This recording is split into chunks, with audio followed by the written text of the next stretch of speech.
Assalamualaikum warahmatullahi wabarakatuh. Perkenalkan, nama saya Mary Padrita dengan NIM 1805 124212. Baiklah, melalui video ini saya akan menjawab pertanyaan-pertanyaan UAS dari mata kuliah Inovasi Pendidikan yang mana dosen pengampunya yaitu Bapak Nurdiansyah MPD. Baiklah, berikut saya akan menjawab pertanyaan-pertanyaan dari UAS yang telah diberikan oleh Bapak Nurdiansyah MPD. Baiklah, yang pertama, di mana pertanyaannya, inovasi kadang-kadang juga dipakai untuk menyatakan penemuan karena hal yang baru itu hasil dari temuan. Nah, menurut pendapat saudara berkaitan dengan pentingnya dinamisi pendidikan di Indonesia dalam upaya memenuhi kebutuhan dan tuntutan perkembangan zaman, manakah yang tepat penggunaan istilah innovation, discovery, atau invention, dan bagaimana hubungannya dengan modernisasi? Nah, baiklah, saya akan menjawab pertanyaan tersebut, di mana kita akan terlebih dahulu harus mengetahui tentang pengertian discovery, yaitu suatu penemuan sesuatu yang sebenarnya benda atau hal yang ditemukan itu sudah ada tetapi belum diketahui orang. Misalnya penemuan benua Amerika. Sebenarnya benua Amerika itu sudah lama ada tetapi baru ditemukan oleh Columbus pada tahun 1492, maka dikatakanlah Columbus sebagai penemu benua Amerika. Nah, selanjutnya pengertian dari invensi adalah suatu penemuan sesuatu yang benar-benar baru, yang artinya hasil kreasi manusia. Benda atau hal yang ditemukan itu benar-benar sebelumnya belum ada, kemudian diadakan dengan hasil kreasi baru. Berikutnya pengertian dari inovasi. Inovasi ialah suatu ide, barang, kejadian, metode yang dirasakan atau diamati sebagai suatu hal yang baru bagi seseorang atau sekelompok masyarakat, baik itu berupa hasil invention maupun discovery. Nah, sekarang kita akan mengetahui tentang pengertian modernisasi. Modernisasi adalah proses perubahan sosial dari masyarakat tradisional yang belum mengenal modern ke masyarakat yang lebih maju atau masyarakat industri yang sudah mengenal dengan istilah modern. Jadi, inovasi dan modernisasi keduanya merupakan perubahan sosial. Perbedaannya hanya pada pendekatan ciri dari perubahan itu. Inovasi menekankan pada ciri adanya suatu yang diminati sebagai sesuatu yang baru bagi individu atau masyarakat. Sedangkan modernisasi menekankan pada adanya perubahan dari tradisional ke modern atau dari yang belum maju ke yang sudah maju. Jadi, dapat disimpulkan bahwa diterimanya suatu inovasi sebagai tanda adanya modernisasi. Misalnya, untuk meningkatkan kesejahteraan perlu diadakan transmigrasi. Transmigrasi merupakan hal yang baru bagi masyarakat, maka transmigrasi adalah suatu inovasi. Baik, selanjutnya saya akan menjawab pertanyaan nomor 2, yaitu uraikan dan deskripsikan salah satu model proses inovasi pendidikan yang Anda kembangkan sendiri sebagai implementasi beberapa teori model proses inovasi pendidikan oleh para ahli, dan jelaskan pula alasan Anda menggunakan model tersebut. Nah, terlebih dahulu kita harus mengetahui model pembelajaran inovatif. Model pembelajaran inovatif adalah kerangka konseptual yang berisi langkah-langkah dalam pembelajaran dengan metode baru dan berbeda dengan metode yang digunakan sebelumnya untuk membuat suasana belajar menjadi lebih menyenangkan dan dapat menemukan motivasi siswa dalam belajar. Saya di sini akan mengemukakan tentang model pembelajaran FAK atau model pembelajaran Visualization Auditory Kinetic, di mana pembelajaran ini digunakan dengan penglihatan, pendengaran, dan pergerakan, di mana model pembelajaran ini mampu diterapkan siswa agar siswa tidak merasa bosan dalam menghadapi pelajaran, khususnya pada pembelajaran sejarah, di mana siswa dengan menggunakan metode pembelajaran ini dapat melihat langsung kejadian di masa lalu dengan cara melihat, mendengar, dan bergerak. Maka dari itu, saya mengangkat model pembelajaran ini sebagai salah satu model pembelajaran yang berkembang, yaitu dengan menggunakan digital atau aplikasi terbaru saat ini. Nah, berikutnya saya akan menjawab pertanyaan yang ketiga, yang mana pertanyaan perubahan dalam dunia pendidikan sekarang ini begitu cepat. Apakah ini merupakan inovasi atau faktor perubahan pemegang kebaikan saja? Nah, menurut saya, perubahan dalam dunia pendidikan sekarang ini merupakan inovasi pendidikan. Karena seperti yang kita ketahui bahwa inovasi adalah suatu ide, barang, kejadian, metode yang dirasakan atau diamati sebagai suatu hal yang baru bagi seseorang atau kelompok orang maupun discovery. Nah, inovasi diadakan untuk mencapai tujuan tertentu atau memecahkan suatu masalah tertentu. Seperti yang kita lihat, cara belajar dulu dengan sekarang sangatlah berbeda, di mana cara belajar dulu hanya menggunakan tradisi lisan atau guru menjelaskan pembelajaran dengan metode ceramah. Nah, dengan adanya perkembangan dunia pendidikan, maka model pembelajaran yang digunakan oleh guru maka semakin meningkat, yaitu dengan misalnya dengan menggunakan alat digital, yaitu model pembelajaran terbaru seperti yang saya contohkan tadi, yaitu model pembelajaran FAK, maka akan meningkatkan hasil belajar siswa. Jadi, perubahan dalam dunia pendidikan sekarang itu merupakan inovasi, bukan faktor perubahan pemegangan kebaikan saja. Nah, sekarang saya akan menjawab pertanyaan nomor 4, di mana kalau inovasi senantiasa diidentikan dengan hal baru dan yang lebih baik, maka apakah setiap perubahan baru di bidang pendidikan membawa kebaikan atau malah sebaliknya? Karena kita melihat dari output pendidikan kita sekarang dengan 20 tahun yang lalu.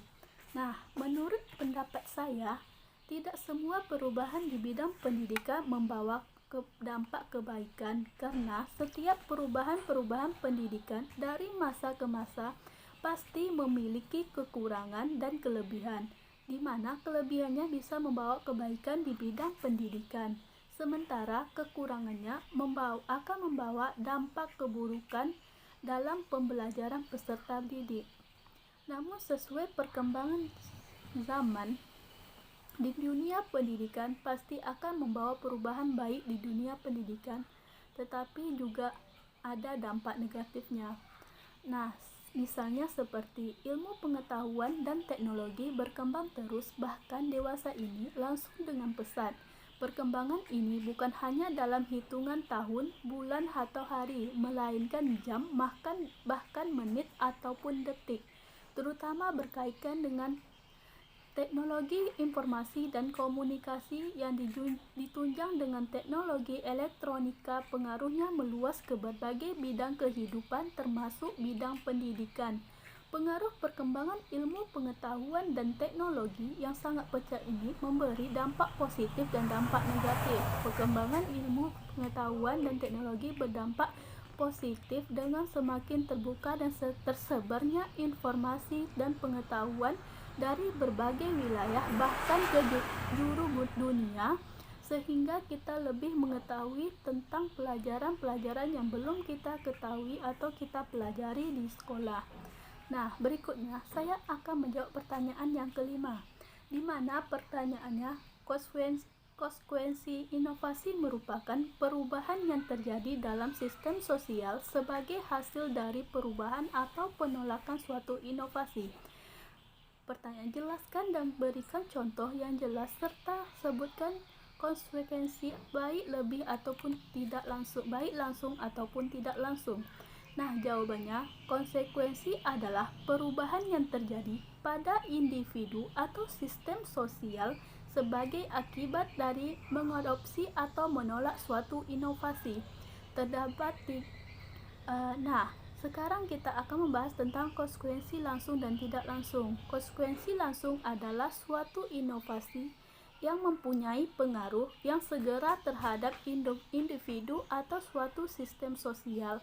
Sedangkan konsekuensi tidak langsung adalah informasi yang memberikan pengaruh yang tidak segera. Konsekuensi langsung atau suatu inovasi menghasilkan perubahan-perubahan sistem sosial yang terjadi sebagai respon segala penyebaran suatu informasi. Salah satu contoh konsekuensi inovasi yaitu pemanfaatan sarana dan teknologi informasi dalam bidang pendidikan. Implementasi ini dari inovasi teknologi adalah batasan antara pendidikan formal, informal, dan non-formal secara nyata dan menjadi kabur.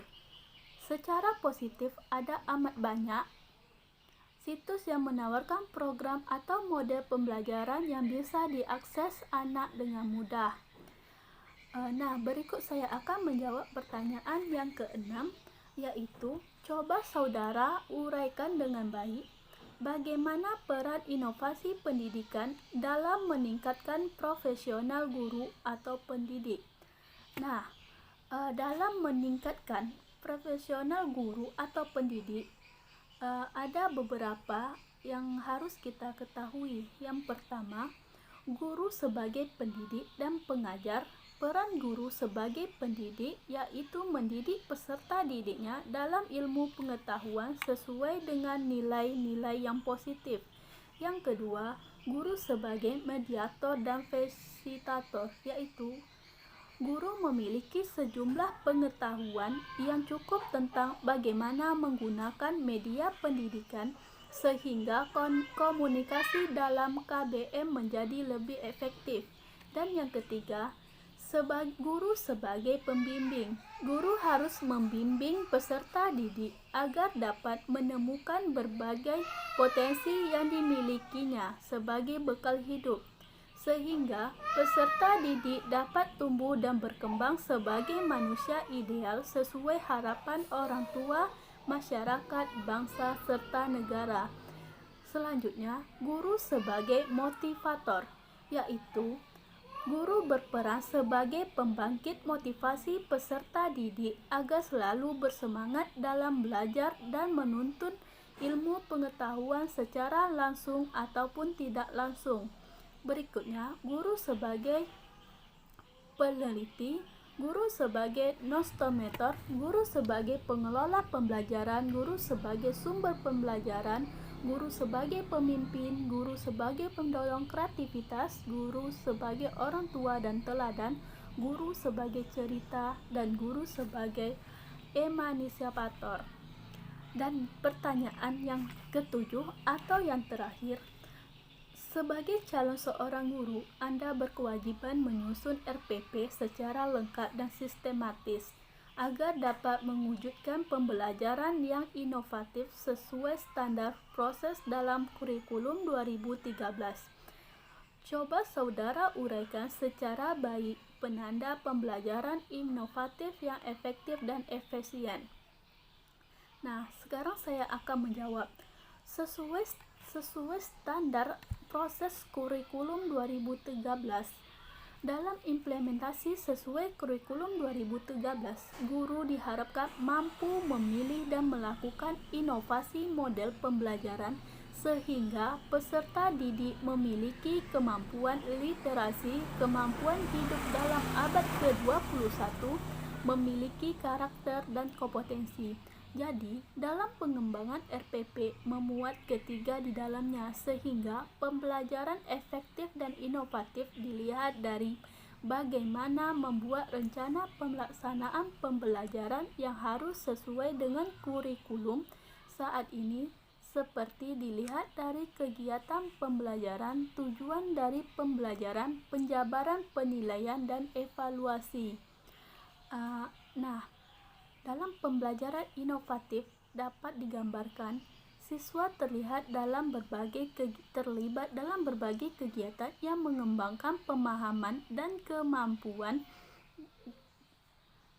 mereka dengan penekanan pada belajar melalui berbuat. Yang berikutnya, guru menggunakan berbagai alat bantu dan berbagai cara dalam meningkatkan semangat, termasuk menggunakan lingkungan sebagai sumber belajar untuk menjadikan pembelajaran menarik, menyenangkan, dan cocok bagi siswa. Berikutnya, guru mengatur kelas dengan memajang buku-buku dan bahan belajar yang lebih menarik dan menyediakan pojok baca.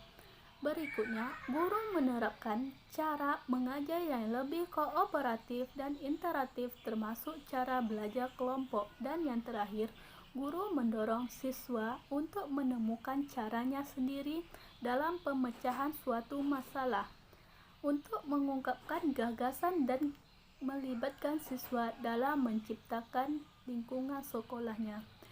Baiklah, sekian jawaban dari ketujuh pertanyaan yang telah diberikan oleh Bapak Nurdiansyah. Apabila ada kesalahan dan kekurangan dari jawaban saya tersebut, saya memohon maaf. Dan sekian video yang saya buat, dan saya akhiri dengan wassalamualaikum warahmatullahi wabarakatuh.